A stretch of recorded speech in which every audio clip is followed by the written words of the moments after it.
ẹ kú dédé àsìkò yìí ní gbogbo ibi tẹ́ bá ti láǹfààní láti máa gbọ́ mi tó bá fẹ́ dàbí everybody ó gbọ́dọ̀ máa ronú bí everybody. Mo ní ìròyìn ayọ̀ kan fún yín o. Ó yá, lákọ̀ọ́kọ́ ẹ kọ́kọ́ fọ́nrán yìí. Relief now that the children are out, but we have specific requests. We need army and police barracks here to strengthen security. Beating. You know, children, some of them are quiet, some of them are loud. And what they hate most is noise, that it attracts attention. So, of RRT and Chief Igboho Iruekun and others. More details coming soon. Very different. The whole world rose and in unison.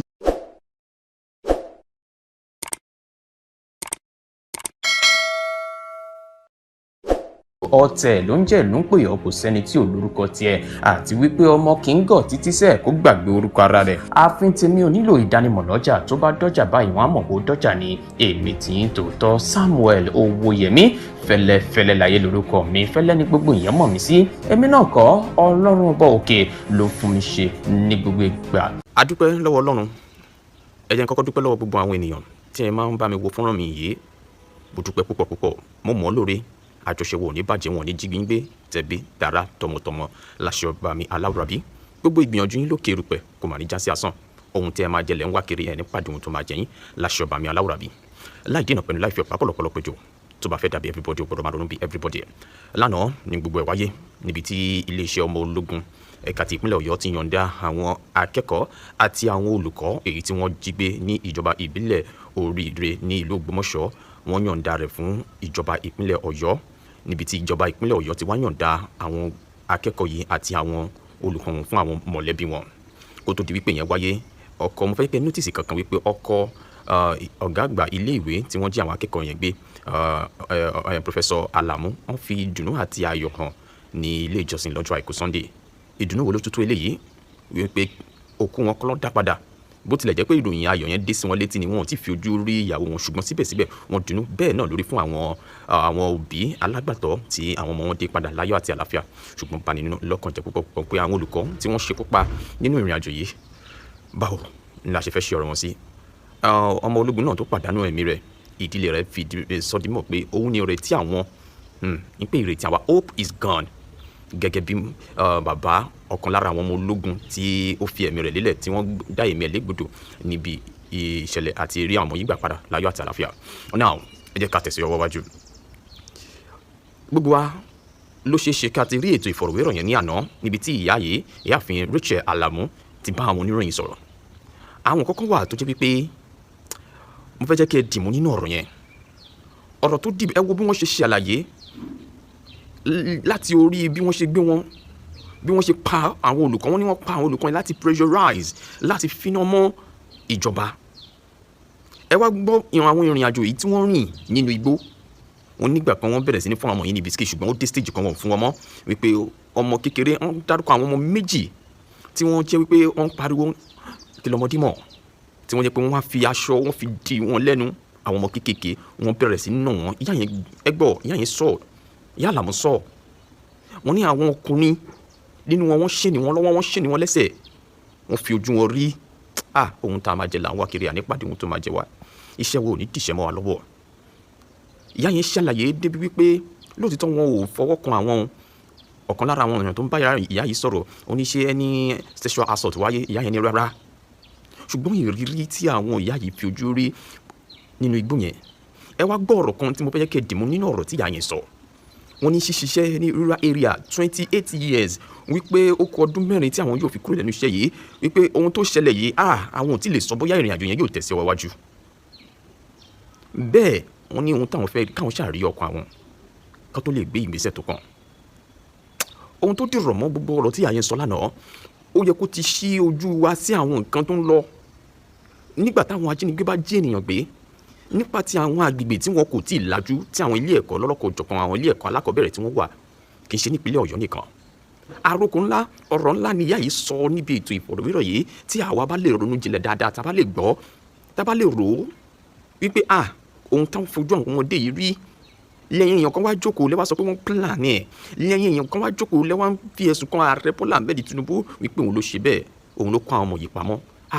irúfẹ́ ẹni tó bá ń sọ àtẹni tó sọ wípé wọ́n kọ̀ ya fọ́tò ni ẹrù àtúbọ̀tán o ẹ ro ọjọ́ ọ̀la, ẹ ro tàwọn ọmọ yín náà. Gbogbo ẹ̀yin tẹ́ ẹ̀ bá wọn sọ̀rọ̀ eléyìí, ẹ lọ ro àròjinlẹ̀ dáadáa o, nítorí ẹni tó kàn ló mọ̀ láburú òní kan wà. Wọ́n dẹ̀ fìdí rẹ̀ múlẹ̀, gómìnà onímọ̀ ẹ̀rọ Ṣèyí Mákindé sọ kankan tí mo fẹ́ mú wá sí ti gbọ̀nyìn tí mo dẹ̀ fẹ́ jẹ́ kẹ́yìn náà fún mi lésì. Ṣé ìpè tí gómìnà yìí pè fún, ṣé ìgbésẹ̀ yìí báwo ló ṣe rí lójú wòye tiyín? Àdúpẹ́ lọ́wọ́ ẹni tí ń ṣe adíje dupò gómìnà lábẹ́ òrùlé ẹgbẹ́ òṣèlú APC, aṣòfin Ali Sharafadeen. Wọ́n ti fún ìyá yìí ní ọkọ̀ ayọ́kẹ́lẹ́. Ẹ má gbàgbé pé ìyá yìí mẹ́nuba ọkọ̀ òun ni àwọn aráàbí yìí kọ́kọ́ fi transport àwọn náà fi gbé àwọn dé stage kan kó tó lọ wà gúnlẹ̀ síbi kan níbi táwọn ọlọ́pàá padà ti rí ẹ̀rí bí wọ́n ṣe dábàrú ìrìn àjò yẹn. Ẹ má jẹ́ kí n dá yín lágara ọ̀rọ̀ tó bá fẹ́ dàbí everybody gbọ́dọ̀ máa ronú bí everybody. Mo wá fún yín update ni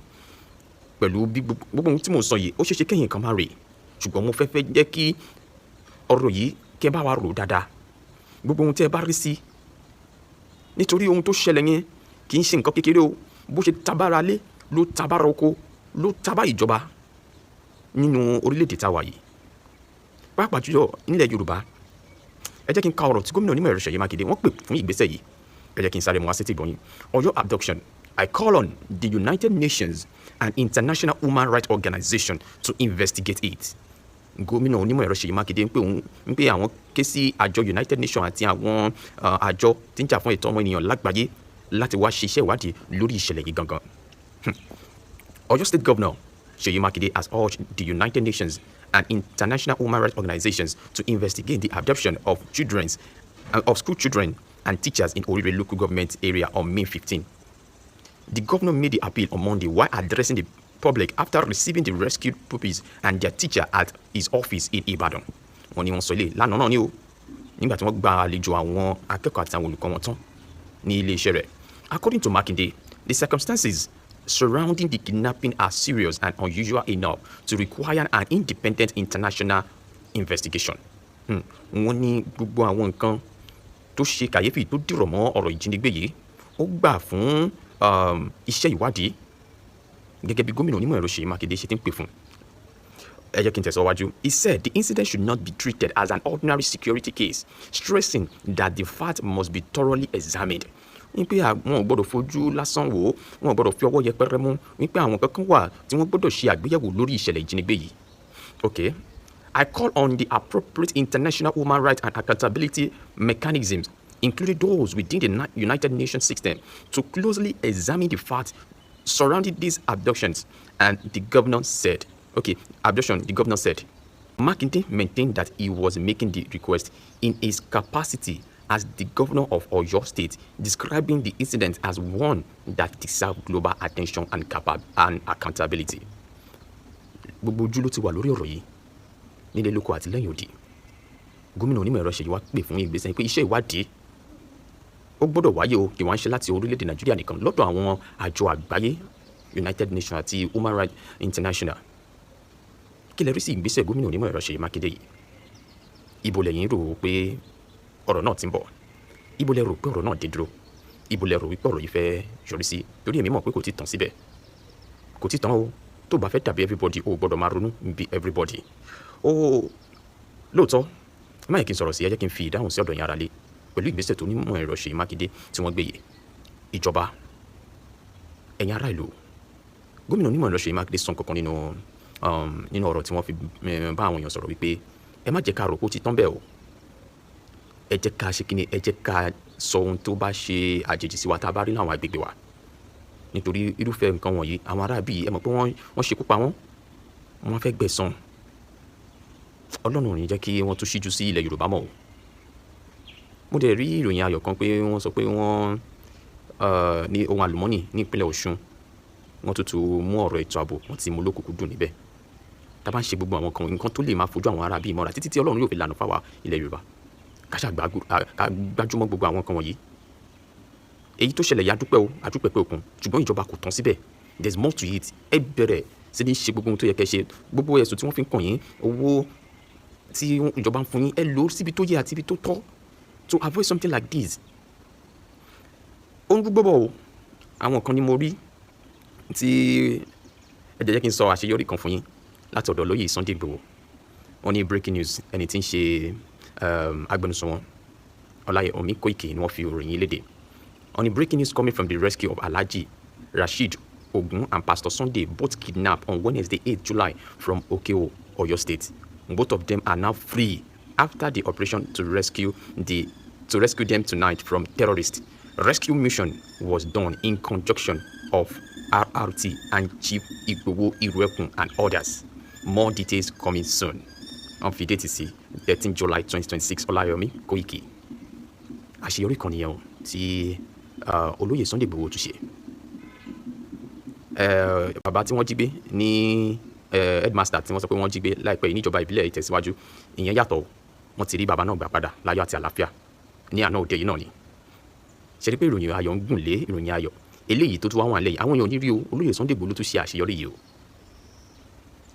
Wọ́n tún ṣe àṣeyọrí eléyìí, èmi sọ dímọ̀ fún yín pé Iruekun has come to stay. Iruekun has come to stay. Bá fẹ́ bá kọ̀, ìrànlọ́wọ́ ní Iruekun jẹ́ fún wa nílẹ̀ Yorùbá, àǹfààní ńlá ni. Káwọn kan sì dúró síbẹ̀ kó máa dúró de àṣẹ ìjọba, wọ́n á tó dé, àwọn á tó fún wa ní àṣẹ kí wọ́n tó jáde. Màá sì máa tẹnumọ́ jókòó síbẹ̀, má ṣe ranù kọjọ́ lọ́tàn, jókòó síbẹ̀, má ṣe ranù kọjọ́ lọ́tàn. Olóyè Sunday Igboho, mo tún gbé fún yín o, àṣeyọrí lórí àṣeyọrí lẹ́wọ̀n máa ṣe pẹ̀lú èyí tí àtúrígbọ̀ yìí. Àwọn èèyàn kan wá ń sọ̀rọ̀ drone, òṣèré drone. Wọ́n ní ọ̀gá àwọn ọmọ ológun àná tí wọ́n kó àwọn akẹ́kọ̀ọ́ lọ sí ọ̀dọ̀ gómìnà, ní pé wọ́n sọ pé drone àwọn ò rí nǹkan kan, ní pé ṣé drone olóyè Sunday Igboho náà ó túmọ̀ sí pé kò rí nǹkan kan. Ẹ jẹ́ kí n là á lẹ́yìn dáadáa. Olóyè Sunday Igboho sọ wípé drone àwọn rí kankan, ìgbìyànjú ni wọ́n ṣe. Wọ́n sọ pé drone àwọn rí bí tí àwọn arábì wà, wọ́n sọ bẹ́ẹ̀. Gbogbo alárí fọ́nrán yẹn, wọ́n ní ìgbà tí ẹni tẹ́ bá fi ti balẹ̀ dáadáa ẹ gbọ́ wípé wọ́n rí àwọn kan ní àwọn ọmọ àlùlù pọ̀ ń bí báyìí o, ìgbà kan àwo kan, ẹ̀yin èèyàn ọmọ Yorùbá ni mo rí tó post ẹ̀. Ní pé kí ni irú yín náà ń sọ, irú àwọn eléyìí náà máa sọ pé olóyè Sunday Igboho act film. Wọ́n ní ó túmọ̀ sí pé drone olóyè Sunday Igboho rí nǹkan kan. Mo rí tí wọ́n fi sílé de lórí ọ̀rọ̀ tó wà lẹ́yìn náà ni. Ìwọ náà gbìyànjú tiẹ̀ tó bá mọ̀ pé olóyè Sunday Igboho ṣètò. Mo dẹ̀ mọ̀ pé iṣẹ́ ọwọ́ àwọn ẹgbẹ́ OPC náà ló máa fẹ́ jẹ́ àti àwọn ọ̀tá Iruekun tí olóyè Sunday Igboho dálẹ̀. Drone rí o, kò rí o, ó ti gbìyànjú. Kí lẹ̀yin ṣe? Ẹ wo, mẹ́mà yẹ kí n dá yín lágara lọ. Ẹ jẹ́ kí n tún gbé yín lọ sọ́dọ̀ àlejò mi. Ẹ ti mọ̀ wípé àwọn ọ̀rọ̀ táwọn àlejò yìí máa ń sọ ọ̀rọ̀ tó ní ìtumọ̀ ni, tó bá fẹ́ dàbí everybody gbọ́dọ̀ máa ronú bí everybody. Ẹ jẹ́ ká tún gbọ́ ohun tí wọ́n sọ lórí ọ̀rọ̀ tó wà lẹ́yìn. Ọ̀rọ̀ tó dìpù ni, ó kọ lóyè Sunday Igboho àti àwọn èèyàn kankan. Ó yá, ẹ jẹ́ ká bá wọn débẹ̀. Òwúrẹ́ sọ pé wọ́n ti wá fi helicopter kó wọn kúrò níbẹ̀ lọ Àbújá àbíbí kan. Mo ní kò possible. Helicopter ṣe fẹ́ land sínú reserve yẹn tí àwọn èèyàn ní mọ̀ pé helicopter ti land sínú reserve. Gbà tó tún pẹ́ ta tún gbọ́ pé wọ́n ní wọ́n ti gbé wọn lọ Kútọ́nù, pé àwọn ìjọba Kútọ́nù ni wọ́n sọ pé àwọn fẹ́ ṣiṣẹ́ pẹ̀lú àwọn ti bí pé kí wọ́n wá gbà wọn kéde. Mo ní kò bó ni wọ́n fẹ́ gbé wọn gbà tí wọ́n fi dé Kútọ́nù. Ṣùgbọ́n nígbà tá a wá the last one, ó dà bẹ́ẹ̀ mi gan ṣe ni mi kọ́kọ́ gbàgbọ́. Ṣùgbọ́n nígbà tí mo rí ọ̀rọ̀ wọn mo rí pé ọ̀rọ̀ yẹn ìdùnnú yẹn kì í ṣe tẹ̀lé tó wà nínú igbó. The first phone call tí kò máa gbà, ọmọ Nàìjíríà ẹ jẹ́ ká máa ronú, ẹ jẹ́ ká máa kí wọ́n máa dùn sí nǹkan rere. Tí àwọn èèyàn bá ṣe tí ò dẹ̀ special tó jó lórí wa, ẹ jẹ́ ká sọ ká jẹ́ kọ́ mọ̀ pé nǹkan tó ṣe yóò dá. Tó bá tún wá ṣe tó dá, ẹ jẹ́ ká máa kàn sára sí wọn. Àwọn tí ó lọ sínú igbó tán lọ rescue wọn yàtọ̀kùn àti sójà wọn àti civilians o àti private force o àti gbogbo just task force àbí local vigilante, wọ́n ní ẹbí wọn lọ́kọ̀ wọ́n ní ìyàwó léwu. Kí ló dé tá a comment wọn pé wọ́n ti ẹ̀ risk ayé wọn pé wọ́n lọ sí nǹkan yìí. The first thing wọn sanra sọm ni wọn ò bá sanra sọm tó bá jí ọmọ tiẹ̀ náà gbé sínú ó ní lọ́ta lé ẹ̀tọ́ láti dání. Ṣé òbí kan lè wọ ọmọ ìyá kan lẹ́gbẹ̀ẹ́ ọ́fíìsì mi ó rán ọmọ pé kí ọmọ kó lọ lé lọ mú nǹkan wá gbogbo ọ̀kadà fóònù ọmọ ẹ̀rín ìgòkú ó di jìnnìjìnnì mi délé ni abiyamọ gidi òní gbọ́rọ̀ ẹ̀kínú ẹ̀ má bàjẹ́. So tí ìjọba bá sanra sọm good for them asáàtì láwọn ọmọ ẹgbà bẹ́ẹ̀ pẹ̀lú taari àdìpẹ́ kì í ṣe ṣùgbọ́n sọm nítorí pé nínú fọ́nrán tó gbé jáde tàdé rí wọ́n pa nínú àwọn bandits wọn níbi mẹ́sàn-án wọ́n dẹ̀ kó mẹ́jọ láàyè tàdé rí tí wọ́n sọ fídíò wọn ò lè sára sọ fún wọn kí wọ́n arrest wọn kí wọ́n pa wọn. In everything Nigeria they must politicize it. Kò sí tí ó ṣẹlẹ̀ ní orílẹ̀-èdè Nàìjíríà tí wọ́n ní fòsibúsì. Ṣèyí Mákindé gbé àwọn ìgbésẹ̀ kan táwọn èèyàn fẹ́ mú wa suspicious about you. Àwọn èèyàn bí ní pé ọwọ́ ọ̀sẹ̀ yóò mọ́ ọkàn rẹ̀ ò mọ́. Maybe because of his political win kìíní kan báyìí tó ń blow ẹ̀ bóyá òun kò get ara ẹ̀ mọ́. Because there are some things to do táyé àrò kò sí ẹ̀. Nígbà tí Sunday Igboho gbé fọ́nrán jáde pé àwọn ti close mọ́ àwọn ọmọ yẹn. Àwọn dẹ̀ ti rí pé àwọn ti fẹ́ débi tí wọ́n wà pé lágbára Ọlọ́run àwọn ò ní pé kó àwọn ẹ̀ jáde. Mo rò pọ́sẹ̀ tó kọjá nìyẹn. Tẹ́ bá wo fọ́nrán yẹn ọjọ́ tí Sunday Igboho sọ̀rọ̀ ọjọ́ yẹn ni Ṣèyí Mákindé gbé lòun náà sọ̀rọ̀ jáde tó ní gbogbo àwọn local vigilante àwọn tí kì í ṣe ìjọ tí wọ́n dá lọ sínú igbó fúnra wọn pé kí àwọn yẹn pé kí wọ́n work according to directive látọ̀dọ̀ ìjọba pé wọ́n máa dá nǹkan sí fúnra wọn. ẹgbọ́n statement yẹn ẹni tó fi lé àtọ̀nà ẹ̀ sílẹ̀ Sunday Igboho ní òun fi more than 1 million naira ra epo lójoojúmọ́ ìnáda fún gbogbo mọ́tò tí wọ́n fi ń àtọ́lá tó fi fún gbogbo bẹ̀yẹn. Now instead kò comment wọn pé thank God for good news tá a gbọ́ látọ̀dọ̀ àwọn yìí ó ní pé ẹ̀yin private security ẹ̀ tó ẹ̀pẹ́ ìlẹ́nu ara yín lọ ẹ rìn pẹ̀lú àṣẹ ìjọba ni ẹ má ṣe bó ṣe wù yín nínú gbó ṣé wọ́n máa control ẹni tó kọ́ náà gẹ́gẹ́ ni ṣebí ẹ tó wọn ní gbọ́dọ̀ tí ó gbà lọ. Then lẹ́yìn yẹn ó tún kó tó gbé press statement kan jáde pé òun declare fún presidency bẹ́ẹ̀ni ní ìrọ̀lẹ́ èní ọjọ́ kejì wọ́n wá kidnap àwọn èèyàn ṣé kidnapper plan kidnapping for 2 days ni the news I had yesterday make me happy from a team from Borno State our Ghana soldier kill about 120 bandits yesterday that mean pé new equipment tí chief of army staff tó kó fún wọn yẹn ó ti ní effect and now look at Nigeria for you tí mo sọ pé gbogbo wa tá ń gbọ́ wúra báyìí ẹ jẹ́ ká fi settlement èdè sílẹ̀ let us face the reality now wọ́n fún chief of army staff wọ́n kó new equipment ó launch new equipment ó wá sọ pé òun sọ dàrẹ́ republic fún gbogbo àgbáyé ní press release pé ẹ má dúró di ọ̀dà mọ́ àti you had that bẹ́ẹ̀ bá ti wọnú forest anybody ẹ máa pa wọ́n ẹ má dúró di ọ̀dà mọ́ ẹ máa pa wọ́n don't wait till you arrest them kill them. ìjọ tẹ sọ̀rọ̀ Oríyọmí Hamzat I thank God some of his close aide called me they agree with me on some parts and wọ́n lè sọ pé irú táwọn náà bá a sọ tẹ́lẹ̀ nìyẹn nígbà mo sọ̀rọ̀ gbogbo sọ̀rọ̀ jùmọ̀ yẹn mo dúpẹ́ wọn náà dúró pé bí mo ṣe sọ yẹn òun náà take correction to it sẹ́rí ìjọba ìpínlẹ̀ Ọ̀yọ́ wọ́n ṣe àṣìṣe fún ilé sùúrù tí wọ́n lọ dàwó kì í ṣe pálí sùúrù kidnap àbí sọ́nà ló kidnap èèyàn rárá wọn ò mú fún rọ́pì wọn ò mú fún kidnapping mi ò rí kéèsì kan tí wọ́n rí sí lọ́rùn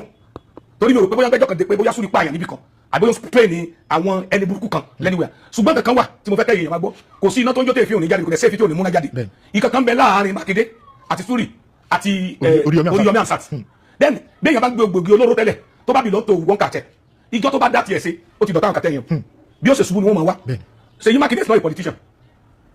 honest and gbogbo ẹni mo fi sọ Ṣèyí Mákindé governor Ṣèyí Mákindé is not a politician P2B is a former governor he served with the federal government he served under Goodluck Jonathan government ó ti P2B ti ju ẹni tí ó ń gbé rẹ̀ sí level tó wà yẹn lọ even gan àwọn akẹ́kọ̀ọ́ lórúkọ dé díẹ̀ ó láwọn ibìkan tẹ́ pé bírú ẹ̀ bá ṣẹlẹ̀ sí wa ayé òpin wálé tó bá gbókò apá wà ní I have to appreciate those people pé wọ́n ti ẹ̀ pọ́n mi lé what I expected of him is that at least wọ́n pọ́n òun lé gbà tó ń pè wọ́n ní bí simọ́ tó ń fò kò tí ì débi wọ́n tẹ́tì wọ́n fẹ́ pa tó bá pé ó ti lọ sí nǹkan bí kan tẹ́lẹ̀ tí wọ́n ti kọ́ fún pé kò ní pẹ́ kú kó sọ fúnra rẹ̀ because kò síbi tálágbára nǹkan ọ̀run bọ̀ ó yẹ ti dájọ́ fún pé ìjọba ìlú máa kú ni.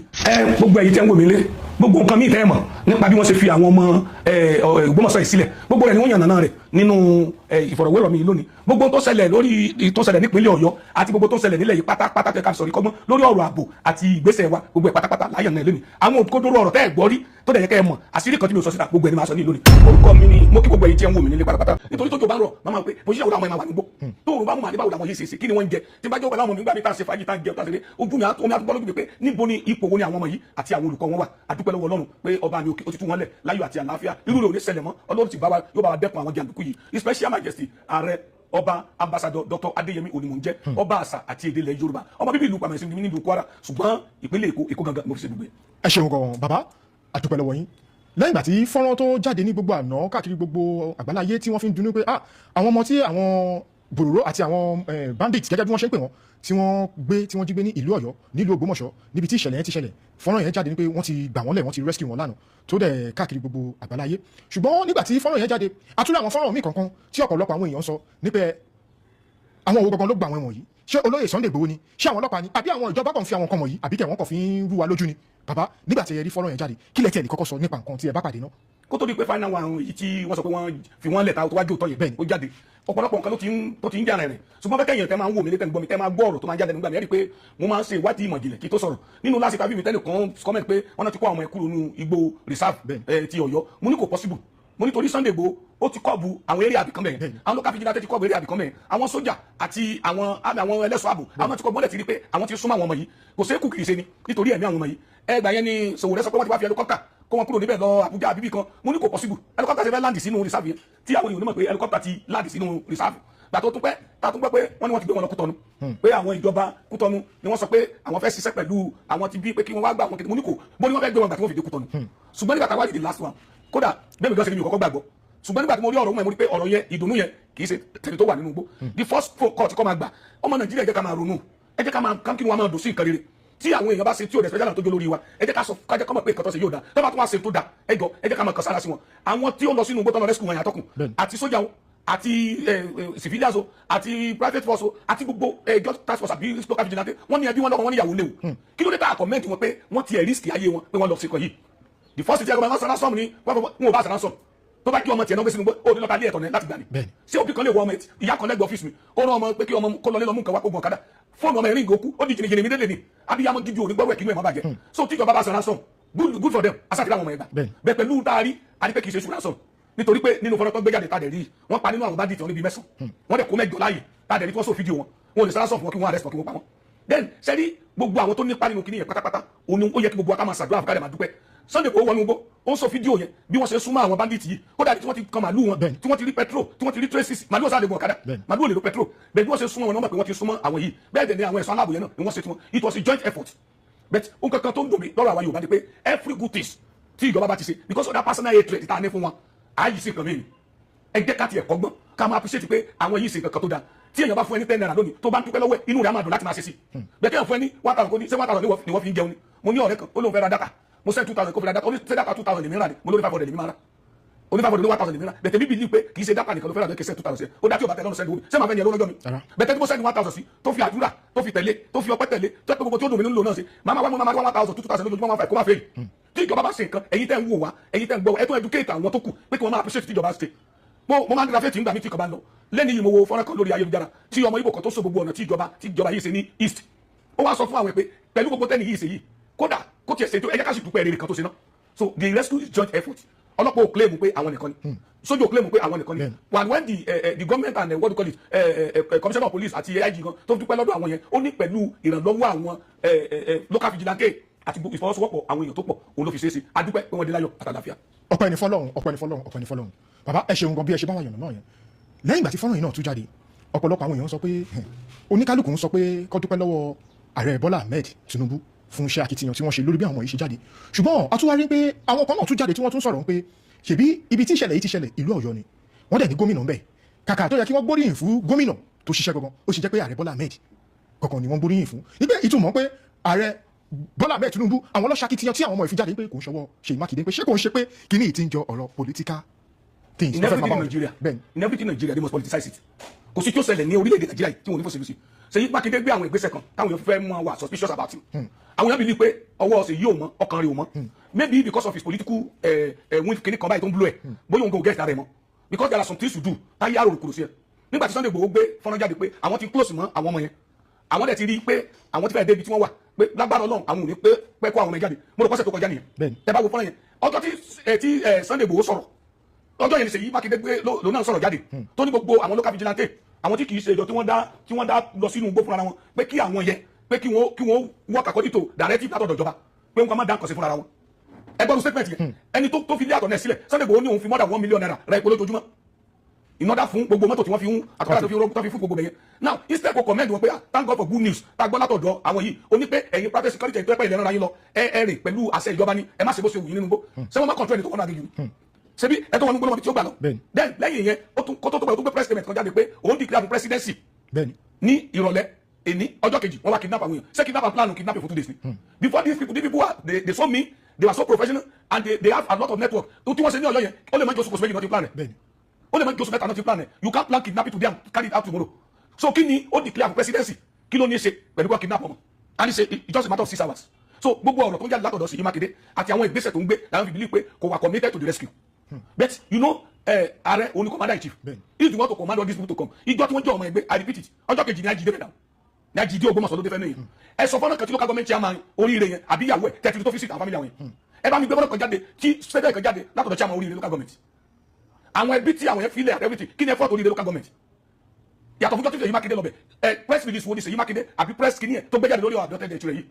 ìjọ́ tí Ṣèyí Mákindé bá máa sọ̀rọ̀ is either there is a success story from the bush and we want to counter bí ìgbà pé Sunday Igboho fẹ́ gba ògo òun every one of them was focused on Igboho achievement and Igboho is not doing it for money ta ló ń polówó èló ni wọ́n ti fún even they give him money he deserve it because he made an effort and other side náà tó ń pariwo ó suit screen ó ṣe kíni kan ṣe script tó suit báyìí ṣe àrí ìtumọ̀ script tó suit ni but the other advice I give to government àwọn ọmọ ètùkú ònúgbó àwọn nìkan ni nǹkan tá ń bẹ̀rù nínú gbó kí nǹkan bá ṣẹlẹ̀ sí yesterday I am not saying the soldiers and the army they should not withdraw but it's too early mi ò expect kí wọ́n lọ bá yín lọ lánàá yẹn bí wọ́n ṣe wá gbòòrò yẹn bóyá èmi nígbàgbọ́ pé àwọn set to rescue wọn yẹn wọ́n ní kan lọ sinmi ni bóyá láti deceive àwọn bandits yẹn pé táwọn náà lè wà confuse pé wọ́n ti lọ àti you are getting what I'm saying atọ́kùn mo advice ìjọba mo advice ọba gbogbo ọba aláyé tó wà ní ilẹ̀ Yorùbá in general mo advice àwọn private security yẹn mo dúpẹ́ lọ́wọ́ olóyè Sunday Igboho mo kan sára sí sàdákàtà fún ẹ kó ìsinú ẹ kí olóyè Sunday Igboho wá gbéra dì kí gbogbo local vigilante bẹ́ẹ̀ kí wọ́n wá gbéra dì kí wọ́n gbáradì gidi ìsinú ẹ kí sójà army air force kí wọ́n gbáradì kí àwọn tó wà ní ìpínlẹ̀ Ọ̀yọ́ kí wọ́n wọ láti Ọ̀yọ́ side àwọn tó wà ní Ọ̀ṣun kí wọ́n wọgbẹ́ láti Ọ̀ṣun àwọn tó wà ní Kwara kí wọ́n wọ láti Kwara àwọn tí wọ́n wà ní kí lórúkọ Èkìtì kí wọ́n wọ láti Èkìtì this reserve ó cover almost all the states ni according to the people wọ́n ló dé Niger state wọ́n ló cover part of Kaduna let everybody enter from their own state kí wọ́n kó àwọn bandits sáárín anybody tẹ́ bá ti rí nínú aginjù ẹ gbọ́ pé kì í ṣe ìyọrí wọ́n ní jákùmọ̀ ní kì í bá wọn nídìí ọ̀sán ẹni abíire kì í rí irú tí ọlọ́pàá bá ń parí lórí torí ìyọ̀ní 12 ṣe ẹni rẹ́ni 12 ni tí bá jẹ́ àwọn káà ṣiṣẹ́ ìròyìn àbẹ́ tó bá ṣiṣẹ́ nepa bí essential workers á dẹ̀ ní àdìkà láti prove rẹ̀ tẹ́ bá dẹ̀yọ̀nù forest kò sí tó fẹ́ sí bẹ́ẹ̀ àwọn tó dákò ndéno tí forest táwọn yẹn wà so this time around kò sọ́mọ tá ń bẹ̀rù mọ́nú gbó mo bẹ̀ yín ẹ̀yin aláṣẹ our president the commander in chief of army staff this time ẹ̀kan bàbá dìnnú gbó yẹn the news I had yesterday make me happy from a team from Borno state our gallant soldier kill about 120 bandits yesterday that mean pé new equipment tí chief of army staff tó kó fún wọn yẹn ó ti ní fẹ́ẹ̀tì and now look at Nigeria for you tí mo sọ pé gbogbo wa táwọn gbọ́ wúra wa báyìí ẹ jẹ́ ká fi settlement èdè sílẹ̀ let us face the reality now wọ́n fún chief of army staff wọ́n kó new equipment ó launch new equipment ó wá sọ pé òun sọ dàdẹ́ republic fún gbogbo àgbáyé ní press release pé ẹ má dúró di ọ̀dà mọ́ àti you had that tẹ́ bá ti wọnú forest anybody tẹ́ bá ti ẹ má pa wọ́n ẹ má dúró di ọ̀dà mọ́ ẹ má pa wọ́n don't wait till you arrest them kill them it was that time lólórí burúkú kan tó nípò tí ayé pọ́nlé lókè ọ̀yà tó ṣe wá gbé ẹnu ẹ̀gbọ̀n pé government dialogue with bandits now ṣé bóyá kí ni wọ́n dò ní nọ́ọ̀tì yẹn ni pé at least end fẹ́ dé báwọn yìí àwọn èèyàn pa yín lójoojúmọ́ ẹlẹ́bí yín ni wọ́n mọ yín ni wọ́n so Nigeria have a lot of things to do àwọn olórí wa wọ́n ti fi ẹ̀yà ẹ̀sìn àti òṣèlú wọ́n ti fi bá tiwa jẹ́ and when we continue like that we don't appreciate good things and condemn bad things tí ẹnìkan bá ti súnmọ́ wọn bó bá ṣe tí ò dáa kò ṣe tí ò dáa o gbogbo tó bá ṣe ló gùdù èyí tó jọ́ta wọn kó máa pín let me tell you one thing today tí ààrẹ Bọ́lá Ahmed Tinubu bá ní ká máa fún ilé kọ̀ọ̀kan ní mọ́tò kọ̀ọ̀kan àti 1 million àwọn kó sì máa ṣe pẹ̀lú and nothing kìnnì kan ọ̀tẹ́ ni ń kó du ọ̀yà ní Yorùbá máa sọ bọ́ọ̀lù Nàìjíríà sí rí nìyẹn I think at this level tower we should forget sentiment religion tribes and other things and let's work together in peace. wow ẹ ṣeun gan baba Sheikh Gumi níbo ló máa fojú sí torí a ti rí fọ́nrán oríṣiríṣi tí Sheikh Gumi tó jẹ́ pé òun ló ń wọnú igbó tó lọ ń bá àwọn bandits tó lọ ń bá wọn sọ̀rọ̀ bàbá ṣé ẹ rí pé Sheikh Gumi gangan ó pọ̀ láwọn èèyàn tó ń gbàbọ̀dè fún wa nílùú yìí àbí báwo lẹ ṣe rí sísà. this is what I said tí mo ṣe ló ṣe tẹ́ padà sí yìí tí mo sọ let's padà sí sí even the government know that Sheikh Gumi is a problem to them but that problem of religion ethnicity politics and that is olóńgbà tí wá jẹ́ let me give you an example let's put Gumi in a side tí nígbà tí America release sponsor of bandits ṣebí Rabi Kakaso wà nínú orúkọ tí wọ́n release ṣebí Rabi Kakaso ló fẹ́ jẹ vice president Nigeria sí tí ìjọba Tinubu arrest Rabi Kakaso wọ́n nítorí pé ó fẹ́ compete against Tinubu ni if they name Atiku today as one of the sponsor of bandits tí ìjọba Tinubu arrest Atiku wọ́n nítorí pé ó fẹ́ kàtàkùn pẹ̀lú Tinubu ni if Tinubu order DSS to arrest Gumi today Nigeria go arrest the next 3-4 years because àwọn yìí ti train ní àwọn kan tó jẹ́ pé wọ́n ti di robot wọ́n ti di irinṣẹ́ wọn wọ́n ní ìgbàgbọ́ nínú wọn wọn ò ní gbàgbọ́ nínú ẹlòmíì mọ́ ẹ wo mọ́tì wo ẹ wo statement tó sọ́mọ́ ẹ pé kí wọ́n máa kó àwọn ọmọdé kó wọ́n ṣe lè yìnbọn kọ́mọ train wọn to be combatant kiri kan if Makinde kí lórúkọ ẹ Ọ̀ṣun state governor tó bá dàbí kí wọ́n lọ gbé mọ́tì ìwọ wà arrest Òṣogbo yóò ní arrest nítorí pé ó ti kó àwọn kan jọ tí àwọn yẹn tó ti di mọ́tì ti di òrìṣà lójú wọn are you getting me Gumi ní àwọn supporters àwọn tó ń train Islamic fanatics tí wọ́n ju millions lọ tó jẹ́ pé wọ́n believe nínú Gumi but this is public something kì í ṣe ta gbọ́dọ̀ sọ síta èmi ní ìgbàgbọ́ nínú ààrẹ Bọ́lá Ahmed Tinubu pé ó mọ tó lè ṣe fúru Gumi bẹ̀ tó ń dúró dásìkò kan ni. bàbá ẹ jẹ́ kí n béèrè béèrè lọ́wọ́ yín tó bá jẹ́ pé ẹ̀yin gbogbo ni ààrẹ Bọ́lá Ahmed Tinubu lọ́wọ́lọ́wọ́ kí lẹ́yìn rò pé ẹ lè fi kọ́ ìyẹ́ Sheikh Gumi kí lẹ́yìn rò pé ẹ lè ṣe gọ́gọ́. ó tí mo lè fi kán ìyẹn rẹ̀ dáni tí ààrẹ sí lọ́wọ́ sí ó ṣe ní ọmọ náà náà sí náà ni ṣé bí òun kọ́ ló sọ pé kọ́ máa lọ má gbà ó dà mọ́ ìkọ́ ara kan tó ń finish àwọn Gumi àtàwọn sponsor yẹn ẹ wo wọ́n ti tó fún wa ní wàhálà this platinum àbíkọ́ porúkọ lithium àbíkọ́ porúkọ kìnìyẹn tí wọ́n discover ní ibẹ̀ yẹn àwọn kíkọ́ people kan ni wọ́n ń wa kìnìyàn tí wọ́n sponsor bandits now àti ní company factory méjì ṣe tí federal government ti ṣe tó jẹ́ pé wọ́n produce kìnìyàn yìí now understand it's that government that is mining it it's government that is processing it they are not sending it abroad so àwọn tó rí kìnìyàn yìí wà tẹ́lẹ̀ so wọn bí wọ́n gbé wà ní wọn gbogbo àwọn mọ́nàtàn lówó èyí bọ́lá olùkọ́ ti lówó ìfúnpẹ́ láwọn Yorùbá láwọn Ìgbò ara wa ṣe bí forest wa ní Ogun State ni wọ́n ti mú foreigners Ìgbò Yorùbá tó ti mú wọn nínú gbọ́ tẹ́ pé o tí wọ́n produce níbẹ̀ o tó bá yé àwọn ọmọ jẹ́ ni are you getting me àwọn kan wà tí wọ́n ń jẹ nínú ìbàjẹ́ yìí if I had to be in the position as at now tí president ń rò lọ́kàn rẹ̀ pé I want to go for second time kò lè senate fún Gumi because the opposition was looking for anything tí keg of gunpowder tí ààrẹ jókòó lé lórí yẹn tí wọ́n fi sáná sí and any little mistake tó bá ṣe é sí wọ́n sáná bọ̀ ìbílẹ̀ tó bá ti gbé Gumi wọn ló gbé rìbìjọ kìnìún àwọn mo ti gbàgbé orúkọ máa kàn ní Kaduna sáré àṣàjì lọ́dún yẹn láyé ó ti pẹ́ ó dàgbé láyé Abdulsalam Abubakar gan ni wàhálà yẹn ti bẹ̀rẹ̀ tí wọ́n gbóhùn àti ìyàwó ẹgbẹ́ yẹn ẹ wo ọ̀rẹ́ tó ṣẹlẹ̀ ní Kaduna gbà yẹn kó tó di pé wọ́n wá gbogbo kìnìún dáadáa máa yẹn fanatic kan ni and all these people tell you all these Muslim pledges they always impart many things on their followers tẹ́ pé bí Ọlọ́run ni wọ́n jẹ́ o tí wọ́n bá ti sọ ni I went to coordinate and affair a program lọ́jọ́ fún àwọn Al-Usman Islamic Society ní Èkó bíbá yìí wọ́n pe gbajúgbajà oníwàásí àgbáyé kan tó lórúkọ nílẹ̀ Yorùbá yìí yóò ní dárúkọ wọn lórí bá ti dárúkọ àwọn ìwọ àtàkì ni ìjọ tí mo sọ ti Wàsíù oríṣiríṣi wọn sọ fún mi left and right yóò fẹ́ wà látọ̀ ní anybody ìyẹn wá ọdún yẹn ọ̀sẹ̀ yẹn òní Adéwálé Àyùbá sọ pé òun ò ṣe Muslim mọ́ kó o di Christian and this thing just came out on news and other things bàbá yẹn gba microphone bàbá oníwàásí gba microphone lókè if I am not the MC that day bóyá ká sọkọ làbá máa sọ ẹ mọ̀ pé personality yẹn náà ó máa ń control many things bàbá yẹn wá gba máa gbà tó ṣe wá sí lọ ní gbogbo ìtẹ́ ń gbọ́ mi lé mo mọ̀ níròyìn kan lónìí mo ní Adéwálé Àyùbá wọn ló ń di kiri yó ọmọ àlè ọmọ amọ̀rú òkè tá a lọ amọ̀rú wọn tó ká ṣe fún amọ̀rú kiri kàdúrà àgbà kó tó lè débi ó dé owó àgòkè tán olófẹ́ sísílámù lẹ̀ ẹ̀yin ọ̀yàn mi ò wọ́n ní ó ní gbogbo bẹ́ẹ̀ bá ti Adéwálé Àyùbá ẹ̀ lẹ́ni ìwẹ̀ lẹ́nu òkúta ẹ̀ sápá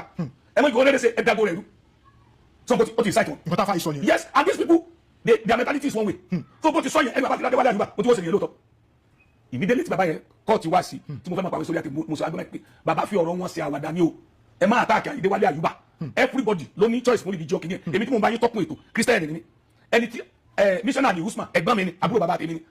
so nílùú tí wọ́n ti bí èmi especially nílẹ̀ Yorùbá yìí àwọn òkìá nínú ilé kan Christian àwọn àmbẹ abọ̀dìsá àwọn àmbẹ Muslim àwọn àmbẹ àjọmọ̀ àjọsọ máa sọdún ni don't turn us to another fanatic like those people tí wọn ò ní rest lọ́dọ̀ wọn ariwo sọ níta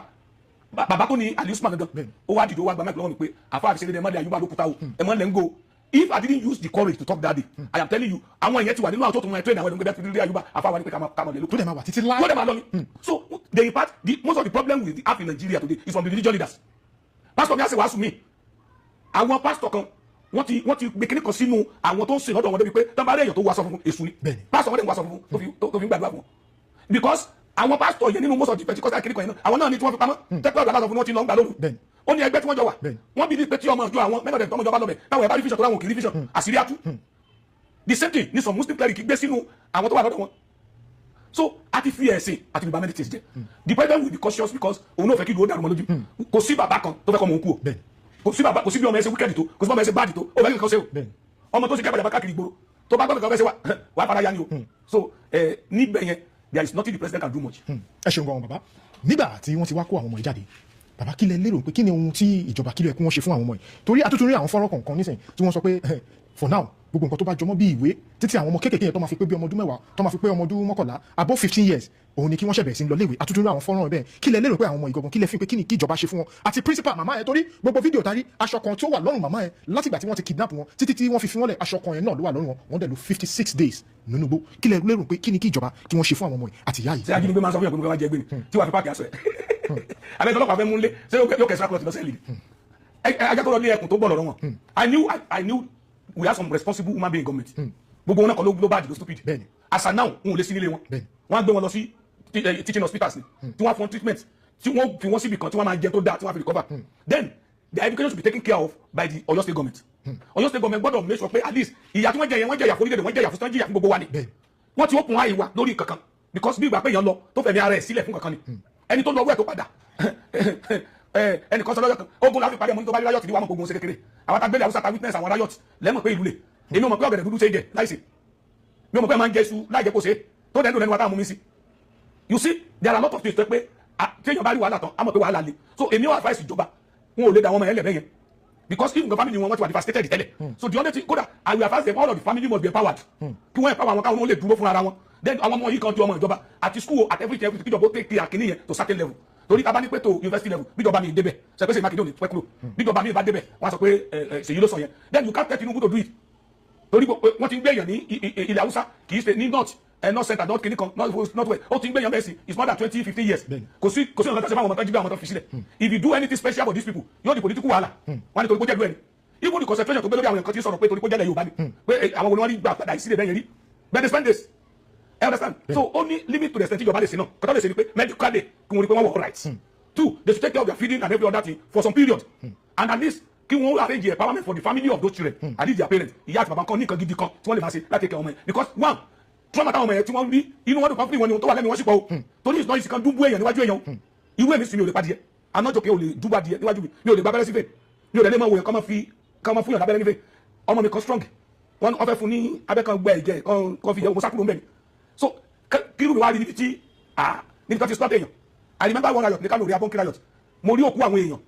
èmi kan sick fúnra mi so irú àwọn yẹn their age is too small láti ìpín slot èèyàn níwájú wọn trauma yẹn wà ń bẹ so they need proper treatment and they need proper care I think that's what the government should do now. ẹ ṣeun gan bàbá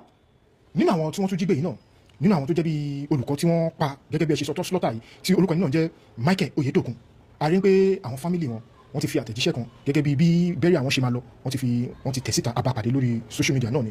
nínú nǹkan tó jẹun tó bà mí nínú jẹ́ pé bí gbogbo àwọn èèyàn ṣe ń dunú lọ́tún lọ́sẹ̀ àwọn wà nínú ìbànújẹ́ torí pé ẹni tó jẹ́ bí ẹ̀gbọ́n fáwọn Michael Oyedokun yìí wọ́n ní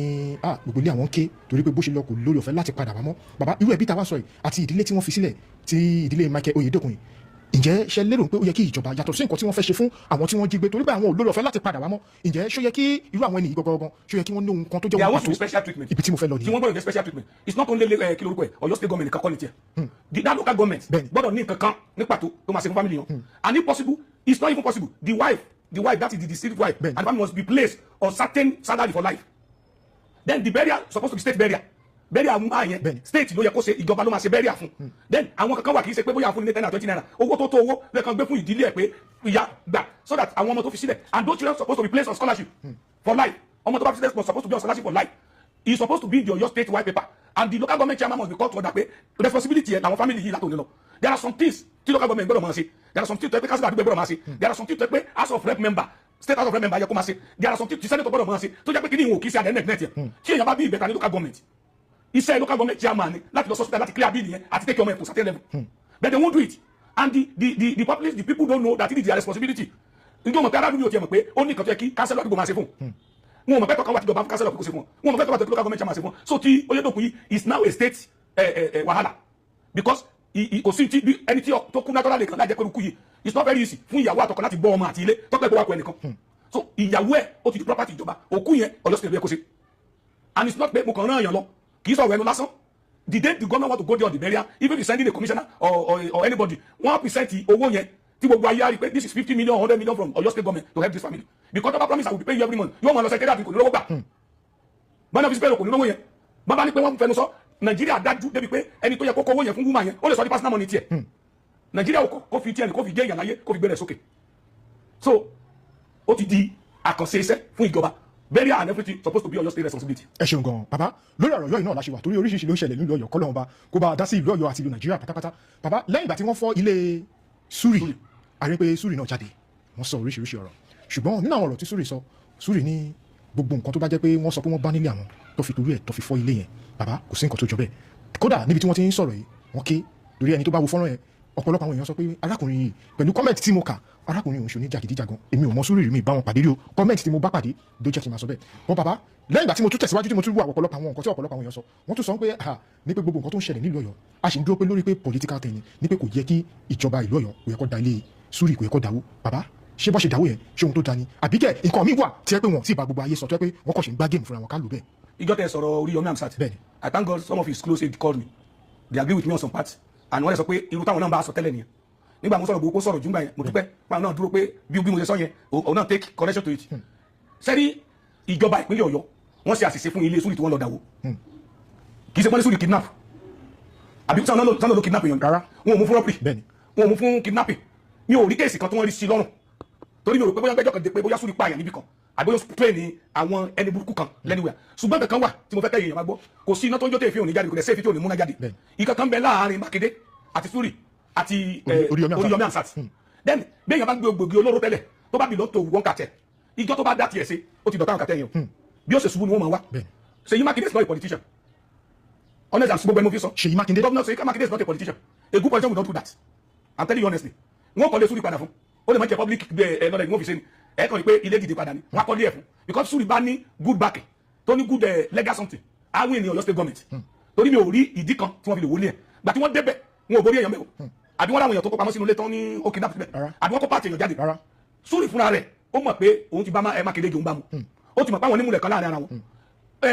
Mákindé àti Oríyọmí pàtí ni wọ́n ní láti lẹ̀ kan tó di gómìnà láti bẹ̀rẹ̀ àwọn náà mọ̀ tó wà láàrin àwọn méjèèjì èmi ò rí Súrì rí Mákindé tẹ́mi bá rí ọ̀nà press work ni kì í ṣe pé pẹ̀lú ẹjọ́ jókòó máa rojọ́ I knew Oríyọmí because he is a broadcaster like me he's not my friend he's not my enemy bẹ́ẹ̀ tẹ́mi tó àti sọ ni pé tí ò bá ní díẹ̀ ẹsẹ̀ kì í dá dédé ẹsẹ̀ àṣírí kan bẹ láàrin àwọn mẹ́tẹ̀ẹ̀ta tí wọn ò tí ì sọ fáyé anybody tó bá jẹ́ ọmọ ọ̀tá tó jẹ́ irinṣẹ́ olóṣèlú àárín yóò ní dá lọ títí láì àárín yóò sì dàrú torí wọ́n ṣe àṣírí pamọ́ síra wọn lọ́wọ́ wọn ò lè fẹ́ kásìrí yóò tú immediately tí Súrì ti bẹ̀rẹ̀ sí ní di second commander ní pàdípàdé Oríyọmí tẹ́gbọ́n bí tábà ti Oríyọmí yóò gbọ́ ọmọ lẹ́gbẹ̀ẹ́ ni tí Oríyọmí dẹ̀ jẹ́ kí lorúkọ ẹ̀ ọ̀tá fún Ṣèyí Mákindé because according to ti Ṣèyí Mákindé mi rò pé Ṣèyí Mákindé rò ní pé Oríyọmí kọ́ bí ẹ kó dìde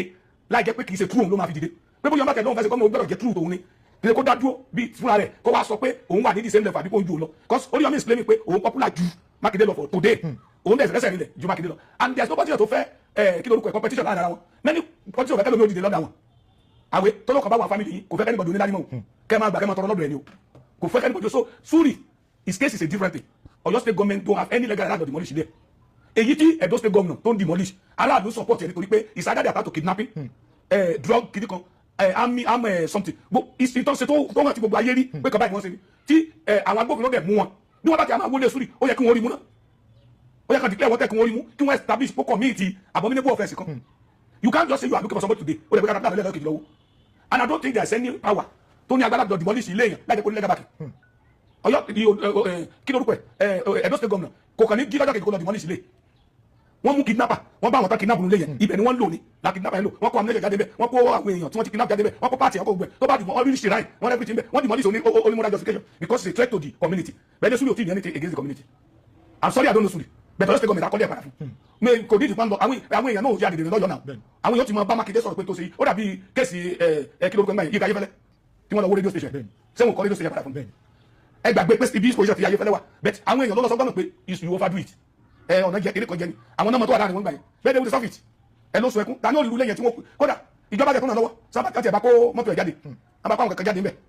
ẹ wo wọn akọ́dé ẹ̀ padà fún o. ẹ ṣeun gan bàbá ẹ má bínú pé mo tún fẹ́ padà lọ sórí ọ̀rọ̀ kidnapping yẹn nígbà tí fọ́nrán yẹn jáde tí ọ̀pọ̀lọpọ̀ àwọn èèyàn dùnnú ọ̀pọ̀lọpọ̀ àwọn èèyàn tún sọ pé a ní láti gbóríyìn fún àwọn èèyàn tí wọ́n jáde tí wọ́n fi platform wọn tí wọ́n fi pariwo pé kí ìjọba kí wọ́n gbé ìgbésẹ̀ báyìí kí wọ́n gbé ìgbésẹ̀ àkọ́kọ́ ńbẹ̀ àrígbẹ́ nígbà tí world cup yìí máa bẹ̀rẹ̀ àrí jacket tí Davido wọ̀ nígbà tó lọ perform ní America tó kọ gbogbo orúkọ àwọn ọmọ tí wọ́n jí gbé tí wọ́n kọ tí wọ́n fi sára jacket tó wọ̀ àkọ́kọ́ ńbẹ̀ àrí níbi tí Very Dark Man tó ti ṣe protest ní Ìbàdàn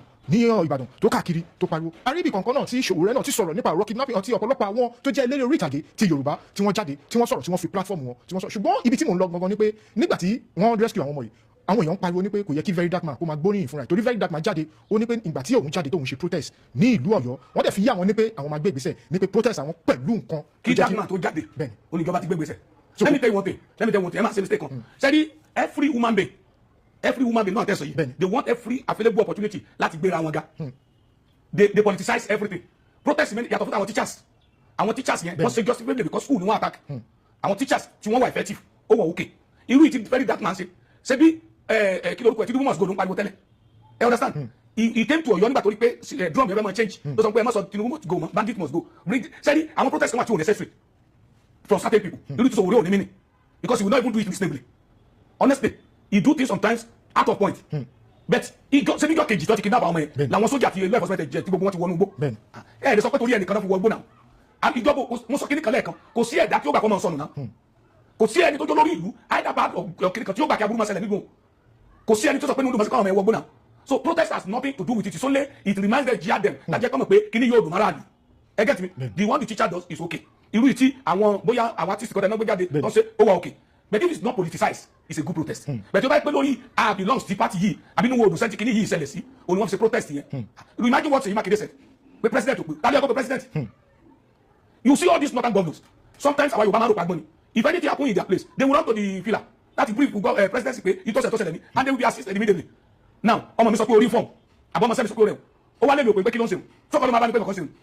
the president the father of the nation ìwọ gọ́vnà ọmọ ló gẹ̀ẹ́sì wọ́n ló máa lọ bá pé olórí ọ̀rọ̀ ọmọ mi ẹ dákun ààrẹ ràn mí lọ́wọ́ ṣé president Ọ̀yọ́ ni Tinubu ni tí ó fi jẹ́ pé tí Mákindé ní òpè pé Mákindé ń gbọ́ wọn náà jí ọmọ gbé lọ́bẹ̀ even tí ò bá jẹ́ pé ẹni tó ní àánú èèyàn is the responsibility of the government because òun náà ń gba security for teacher is the commander in chief of his area gbogbo àlè tó ṣe Kogi state governor so dúró de president kò tó mọ rescue àwọn èèyàn ni I saw something tí local government chairman tó tẹ̀lé àwọn law enforcement agent wọn ló gbó tí wọ́n lọ rescue àwọn kidnappers àwọn tí wọ́n kidnap wọ́n mọ̀ ní wọn kó jáde so activeness àwọn èèyàn ó yàtọ̀ I'm not against protest but ìjọba ti gbé gbèsè tí wọn before anybody for start any protest ìjọba ò ní máa wò kó bàjẹ́ asa dúpẹ́ ìwọ pé wọ́n ti jáde. ẹ ṣeun gan bàbá ẹ ṣe bàbá nínú ọ̀sẹ̀ tó kọjá yìí náà látúrí fọ́nrán kan níbi tí Peter Obi tí wọ́n ti jáde ní pé ìjọba wa Tinubu wọn ni wọ́n frustrate àwọn ní pé kódà pẹ̀lú bọ́ọ̀ṣẹ́ ń bá lọ yìí àwọn lè má wà láyé kó tó dìgbà tó máa ṣe ìdìbò tó ń bọ̀ lọ́nà ní year 2027 ní pé gbogbo ọ̀nà tí wọ́n rí wọ́n gbogbo agbára tí wọ́n lò lọ́nlò lórí àwọn bàbá ṣé ẹ gbàgbọ́ pẹ̀lú nǹkan tí wọ́n sọ yìí. ẹ̀yin tẹ́ ń bí mi ẹ sọ kankan tí ìjọba ṣe fún tó fi frustrate ẹ̀yin atọ́kùnrin ẹ sọ pé kan báyìí òun ni wọ́n ṣe fún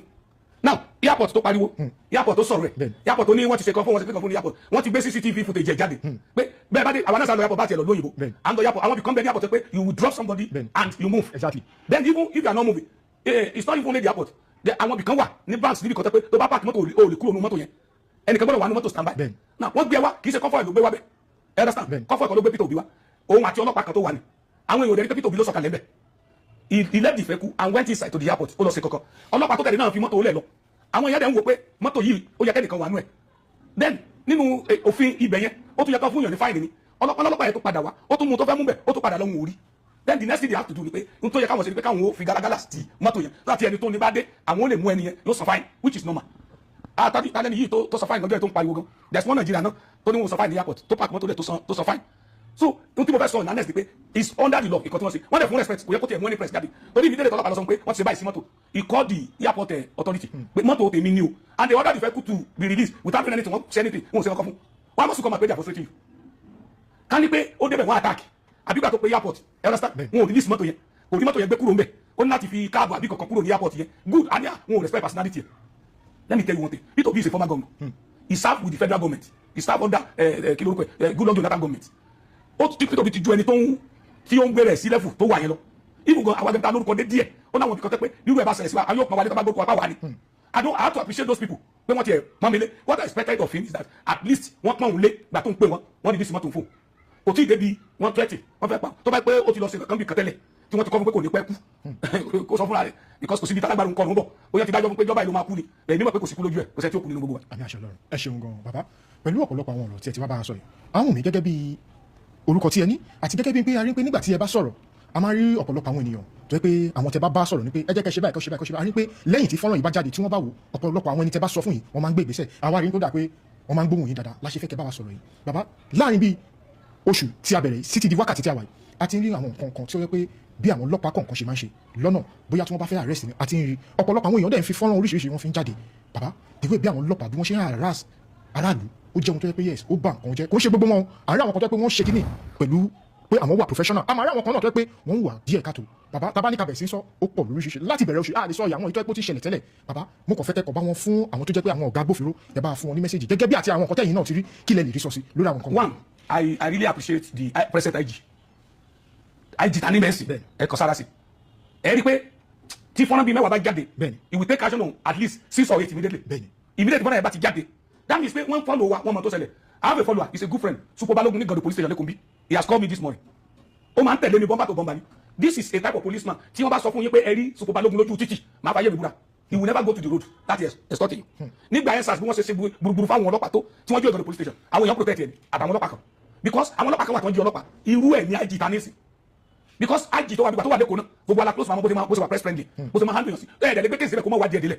ẹ̀ẹ́dì pé tí fúnra bá ti jáde sí immediately within a tickle of an hour lẹ́ẹ̀rí pé PRO máa gbé jáde pé wọ́n ti arrest ẹni yìí o mo wò kan láàárọ̀ yìí bí o tẹ̀ tí wò tọ́pẹ́ tí mo fi turi pé wọ́n ti gbé tó ń gba owó lọ́dọ̀ tó ń ka owó tó gbà lọ́dọ̀ tó ń charge wọn ni bring money for 5 litre how much is 5 litre 6,000 one price ẹ̀ dé 3,000 àwọn náà lọ sùn kú àwọn sẹ́ńbọ̀ ni owó tuntun táwọn pàmì òkú gan tó kú tó tàn lọ́wọ́ wọn ni wọ́n kà fún tó dẹ̀ ń kà under camera kí ọmọ kan wọ́n fídíò ṣe ní technology ti débi kan débi pé fóònù rẹ o lè set ẹ̀ sí camera mode tó yẹ pé fóònù rẹ ò dẹ̀ ní display kó o record yẹn o dẹ̀ ní ta o lè máa clear ẹlòmíì mú recording material sára ṣé wàá ní wọ́n dàdúró nìkan táwọn bá sọ̀rọ̀ tí wọ́n ní mọ̀ pé gbogbo kan tó bá sọ̀rọ̀ náà record sílẹ̀ if you call me I will record your phone ìgbà tí kò ti ń di nǹkan kan nítorí ọjọ́ ọ̀la but mo tún wá fẹ́ advice kì í ṣe IG òní problem wa ń gbà mí kì í ṣe area commander ní problem wa ń gbà mí even kan kì í ṣe DPO mi ní problem wa àwọn DPO kan wà tó le o tó yẹ pé report torí káwọn èèyàn máa mú wá bí ìgbà kó sí supermarket ni o mo wà close mọ́ wọn gan ẹ rí i pé ẹlòmíì ò mọ̀ sí sẹ́sẹ́ tàbí torí ó níye tó gbọ́dọ̀ mú wá fún DPO ibi tó tiẹ̀ lọ yẹn admin tó ń post oníye tó máa gbà ní ministry of gbogbo station o SO tó máa fi ẹsì kìíní oní tó fi sẹ́tù SO tó rẹ́sì SO kì í jáde oní baba station ó dẹ̀ máa náwó owó gbọ́dọ̀ wá so most of the time DPO mi ń fa torí tó bá ti wà greedy tó láìkó owó di ẹ̀mí ara ẹ lọ ní most of the time ọ̀pọ̀ jẹ́ ọlọ́pàá nítorí owó tí ó fi máa dájọ́ lójoojúmọ́ owó tó máa takú tó máa délé mọ́ni ni wọ́n bí di pé wọ́n máa rí ìrísí ọlọ́pàá wọ́n ti calculate ara pé ẹlòmíì ń wọ́ọ̀kì ara ẹ̀ pé kí wọ́n fi sí patrol ẹlòmíì wọ́ọ̀kì ara ẹ̀ tí ó ti lọ ẹlòmíì dàwọn ọlọ́pàá pé àdìmí ló máa wà ó rí sísẹ́ ta kọ́nà kó bless o bẹ́ẹ̀ gbogbo àwọn olórí yẹn ní kẹ̀kẹ́ ká bá sọ̀rọ̀ máa sọ fáwọn èèyàn when you have problem when police man stop you on the road gbóhùn IG má gbé fóònù kó fẹ́ pé èèyàn ó lè gbà fóònù ẹ̀ náà kó súnmọ́ àṣẹ mọ́lẹ̀ bó bá dé station sọ́ọ́nì wọn ni kò sọ fún ẹ bó bá gbẹ létí I'm telling you honestly tabalo security ọmọ sọ fún wa pé don't argue with them follow them to the station má bá anybody sọ̀rọ̀ wá ẹnìkan tó ní star kan méjì sókè béèrè DPO DCO DTO béèrè SO wọn máa wà reasonable àwọn ọlọ́pàá tó bá ti ní ìràwọ̀ kẹsìmẹ́jọ ti ní lọ́kàn pé àwọn ó di gíga ó difficult kó wọṣọ ọlọ́pàá nílùú kúrò kó ló máa di commissioner ó gẹ́gẹ́ tí mo sọ ó ní wọṣọ ọlọ́pàá nílùú kúrò ló fẹ́ di commissioner bó ní bá bẹ́ẹ̀ ṣe tó bá ń lọ course tó bá ń kàwé láàrin ẹ̀ o understand bẹ́ẹ̀ pé wọ́n ní ọlọ́pàá nílùú kúrò ló máa di commissioner bá fẹ́ promote pátápátá bóyá DSP kó fi retire full ASP wàá yan ọlọ́run kó kúrò DSP irú ẹni yóò ro future he might decide kí n jẹ́ tí mo fẹ́ jẹ́ sí ni but kí ni tó lọ police college tó wọlé as a ASP I1 star yóò máa gbàdúrà kó di IG àfi ọgbọ́n àfikún tiẹ̀ so mo advice gbogbo mo commend ẹ̀yin commissioners AIG IG ẹ̀yin area commander bí ẹ ṣe ń gbé ìgbésẹ̀ tó yẹ pé bẹ́ẹ̀ ṣe ń rí fọ́nà yẹn lẹ̀ heart bẹ́ẹ̀ ọlọ́pàá kò tí ì gbọ́n náà ṣe bá rí kan tó ní mọ́ríkọ́dì mi tó na àwọn yẹn ṣe wọ́n gbé náà èyí tó ní pé ẹni bọ̀dọ̀ record ó pàṣẹ bí wọ́n gbé tó sọ public apology. So the people at the top they are trying, but àwọn kan dà kan bẹ nínú respect pé to check them is not very easy. That is now our own duty. Kánà máa wá wo opportunity pé àti lè record one say kánà máa misbehave. Ṣebí ṣètò ọlọ́pàá lẹ́sọ̀ ni sẹ́yìn tí bọ́ọ̀tù lọ bẹ́ẹ̀ tó ń na àwọn lady police kan ní ìjẹta ó ń na àwọn bí ẹni náà bèbí ni àwọn obìnrin tó control traffic torí pé wọ́n dá dúró tó ní òun kanjú lọ bìkan ó dẹ̀ sọ̀kalẹ̀ ó dẹ̀ bẹ̀ sí nínú wọn tábà gbẹrù yẹn sì wọ́n sọ another thing àti abuse social media gan débi kan débi pé àwọn kan tí ó yẹ ká sọ tí ó yẹ ká sí gan máa ṣe but I believe with the way the IG is doing it this will be reduced. Wow, ẹ ṣeun gan bàbá gẹ́gẹ́ bí ìwọ́n tẹ sọ pé àti abuse social media àwọn nǹkan tó yẹ ká sọ òun là ń sọ ń bẹ̀ bàbá ṣe wá lérò pé DJ Chicken gẹ́gẹ́ bí nǹkan tó sọ sí Ṣèyí Tinubu tó sọ fún pé tí President Bola Ahmed bá wọlé ní 2027 as Nigerian president ní pé òun á pa Ṣèyí Tinubu bàbá gẹ́gẹ́ bẹ́ẹ̀ ṣe sọ pé àti abuse ọ̀rọ̀ tó sọ yìí ṣé cruise lẹ́ẹ̀ máa kà sí bẹ́ẹ̀ ṣe rí àbí ó mọ̀. DJ Chicken is stupid Chicken ni lóòótọ́ sẹ́yìn lẹ́sọ̀ pé ó pa ẹ̀kọ́ fojú lé wọlé threat to life nínú ẹ gbàgbé èèyàn tí Ṣèyí Tinubu jẹ́ èèyàn mo interview mi lórí one ó dẹ̀ send message sí mi pé anywhere tí mo bá ti rí mi ò safe o mo dẹ̀ mú nọ́mbẹ̀ mo pé mo ní kí ló sọ oníkọ̀ ẹ̀kí sọdún yẹn fún kí ni mo níwèrè ní kó àwọn àjẹ́ ayé òtí ẹ̀ ó ń gbádùn ó mọ̀ pé ta sòótọ́ ni ìwọ tó kàn fọ́lù ẹ̀ tó gbà tẹ́kọ̀ọ́ lọ́wọ́ ẹ̀ rí ẹni lọ ṣe tó ṣiṣẹ́ owó tó ṣe gbogbo ẹ̀ tó ló ń bá yẹ kó àwọn àjẹ́ lé ní òun náà 1 million lágbó ẹ̀ tó bá yára jẹ́ kó bá yẹ kó àwọn àjẹ́. So I was so surprised pé nígbà tó ń gbé DJ Chicken mo rẹ́nìkan tó comment online tó sọ pé wọ́n gbogbo Nàìjíríà tó bá yá is it good?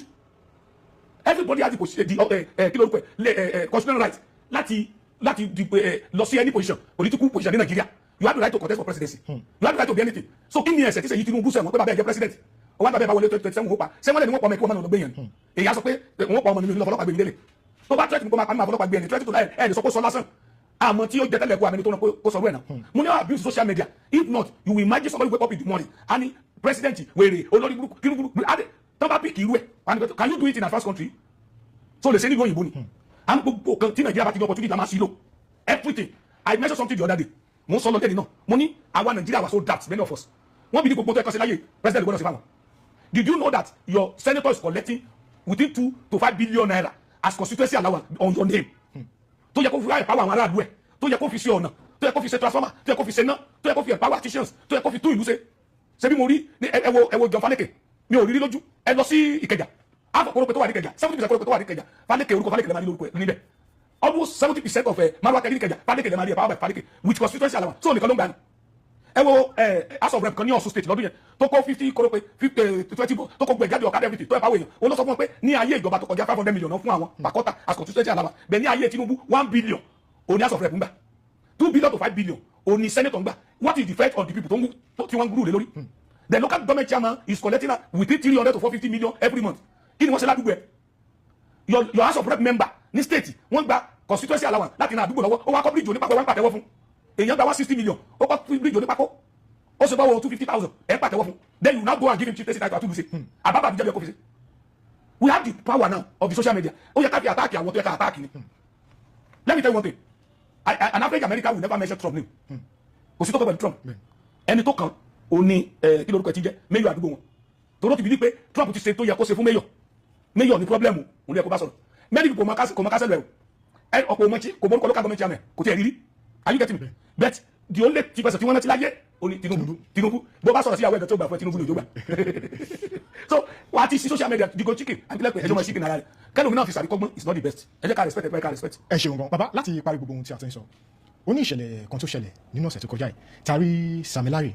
pẹ̀lú Bouncer tí wọ́n ní ìjàmbá ọkọ̀ jẹ́ pé bí ìjàmbá ọkọ̀ náà ṣe ṣẹlẹ̀ Bouncer ìdólógbé lẹ́sẹ̀kẹsẹ̀ kí Ọlọ́run ọba kó bá wọn táwọn sẹ́fẹ́fẹ́ rí àwọn tó fi sílẹ̀ kí àwọn náà máa kúkú ọwọ́ kíkú náà má di ikú ọ̀run fún gbogbo ẹnikẹ́ni nínú wa bàbá ṣùgbọ́n nígbà tí ìṣẹ̀lẹ̀ yẹn ṣẹlẹ̀ a rí oríṣiríṣi kọ́mẹ̀tì àwọn èèyàn tí ọ̀pọ̀lọpọ̀ àwọn èèyàn ń dunnú ní pé bí Samilari yẹn bó ṣe ní accident yẹn kó má ṣe kí ni kó má padà wá mọ́ pé ibẹ̀ ni kó má gbà lọ a rí oríṣiríṣi táwọn èèyàn sọ ṣùgbọ́n ìbéèrè mi sí ni pé bàbá ǹjẹ́ bí èèyàn bá ti ẹ̀ṣẹ̀ gẹ́gẹ́ bí àwọn ọ̀pọ̀lọpọ̀ àwọn èèyàn ṣe sọ mí sọ pé wọ́n ṣe. ẹ nídìí àti fọ̀rọ̀ olórí burúkú ló fi kú yọ ọyàn you don't wish your partner to die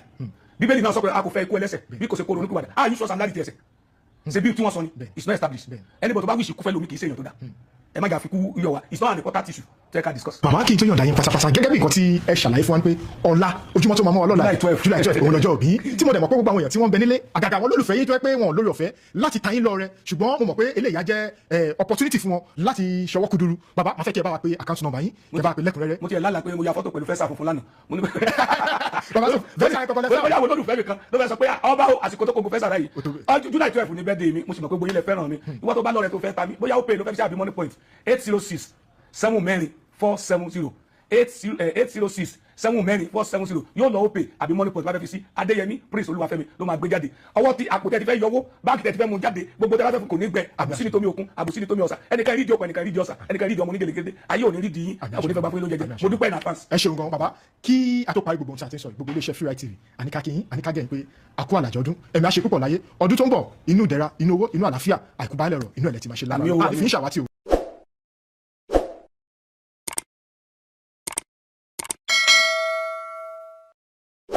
ọ̀tẹ̀ ló ń jẹ́ ló ń pè ọ́ kò sẹ́ni tí ò lórúkọ tiẹ̀ àti wípé ọmọ kì í gọ̀ títí sẹ́ẹ̀ kó gbàgbé orúkọ ara rẹ̀ ààfin tèmi ò nílò ìdánimọ̀ lọ́jà tó bá dọ́jà báyìí wọ́n á mọ̀ kó dọ́jà ní èmi tí ń tòótọ́ Samuel Owóyẹmí fẹ́lẹ́fẹ́lẹ́ láyé lórúkọ mi fẹ́lẹ́ ní gbogbo èèyàn mọ̀ mí sí èmi náà kọ́ Ọlọ́run ọba òkè ló fún mi ṣe ní gbogbo ìgbà.